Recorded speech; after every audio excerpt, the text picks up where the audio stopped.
Good morning. আমার পেজে তোমাদের সবাইকে স্বাগতম। সবথেকে বড় জিনিস কি জানো তো, তোমাকে যদি কেউ খারাপ কথা বলে তুমি সবসময় মনে রাখবে যে সে খারাপ হচ্ছে, তুমি নয়।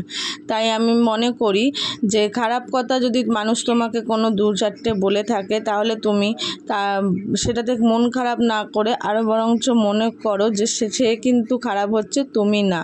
সংসার করতে গেলে এরকম ছোটোখাটো জিনিস অনেকেরই সম্মুখীন হতে হয়, তেমনি আমাকেও হতে হয়। সংসার জীবনই এটা। আমাদের মাকে দেখেছি, তারাও অনেক কষ্ট করেই সংসার করেছে, কিন্তু সবথেকে বড় কথা হচ্ছে যেখানে কষ্ট করে সংসার করা যায় সেখানে যদি তোমার সম্মান থাকে তবেই করা যায়।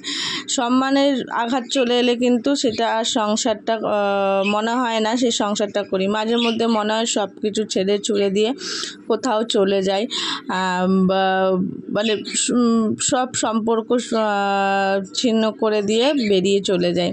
কিন্তু কিছু করার নেই, যাদের সংসার আছে। আর সব থেকে বড় কথা, যাদের একটা ছোট বাচ্চা আছে তাদের কিছু করার থাকে না। আর সংসারের মূল কাণ্ডারি হচ্ছে তোমার স্বামী। সে যদি ভালো থাকে তাহলে আর কোনো কথাই নেই, সব ঝড়ঝাপটা সামলে নেওয়া যায়। অনেক কথাই বললাম, সেটা হচ্ছে আজকে হচ্ছে আমি তোমাদের দাদার কিছু টোস্তা ফেবড়া নিয়ে এসেছিলো, সেটাই রান্না করছিলাম। আর মুরগির পা যেটা দেখছো, ভাবছো খাসির টোস্তা ফেবড়ার মধ্যে মুরগির পা কী করছে।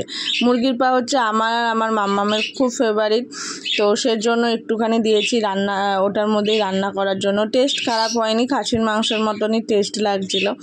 তো যাই হোক, অনেক কথা বললাম, তবে সব থেকে মনের একটাই কথা রেখে দেবে, ফেসবুকে কাজ করতে হলে অনেক কথা শুনতে হবে।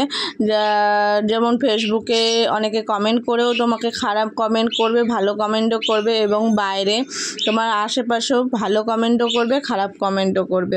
তারা কিন্তু যারা বোঝে তারা কিন্তু কখনোই খারাপ কমেন্ট বলবে না, খারাপ কথা বলবে না। যারা বোঝে না তারা কিন্তু খারাপ কথা বলবে।